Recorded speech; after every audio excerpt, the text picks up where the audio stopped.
नमस्कार, ये है सनातनी आवाज़ और मैं हूँ आपके साथ तनु शर्मा। सनातनी आवाज़ में आज प्रस्तुत है एक कहानी, ईश्वर एक ही है।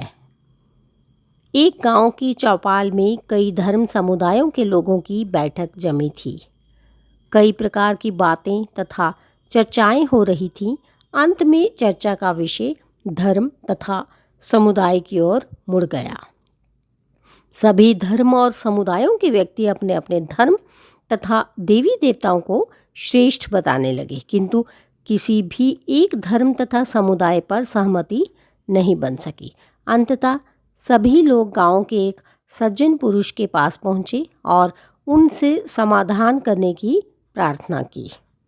सज्जन पुरुष कुछ पल सोचते रहे, फिर बोले, आप लोगों में सबसे बड़ा संयुक्त परिवार किसका है?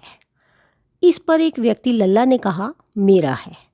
मेरे माता पिता, चाचा, ताऊ, भाई भाभियाँ तथा उनके बच्चे सभी एक साथ रहते हैं। सज्जन बोले, तो फिर तुम्हारे घर पर ही इसका हल निकलेगा। सभी लोग लल्ला के घर पहुँचे। उन सज्जन ने लल्ला के सारे परिजनों को आंगन में इकट्ठा किया और लल्ला के पिता को सबके बीच खड़ा कर दिया। फिर सबसे बारी बारी से पूछने लगे कि इनका आपसे क्या रिश्ता है। किसी ने कहा भाई, किसी ने कहा चाचा और किसी ने दादा, नाना या पिता आदि कहा। इसके बाद उन सज्जन ने सबसे मुखातिब होकर कहा, देखो, ये है तुम्हारे सारे सवालों का एक जवाब। कई रूपों में नजर आने वाला ईश्वर वास्तव में एक ही है। समस्त धर्मों का सार भी एक ही है।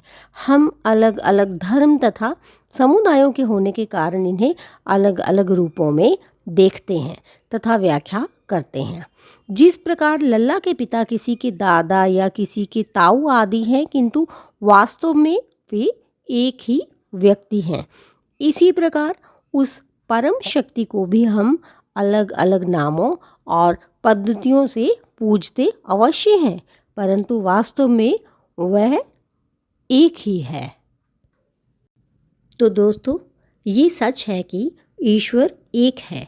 ईश्वर को सर्वोच्च शक्ति, सृष्टिकर्ता और नियंता के रूप में माना जाता है।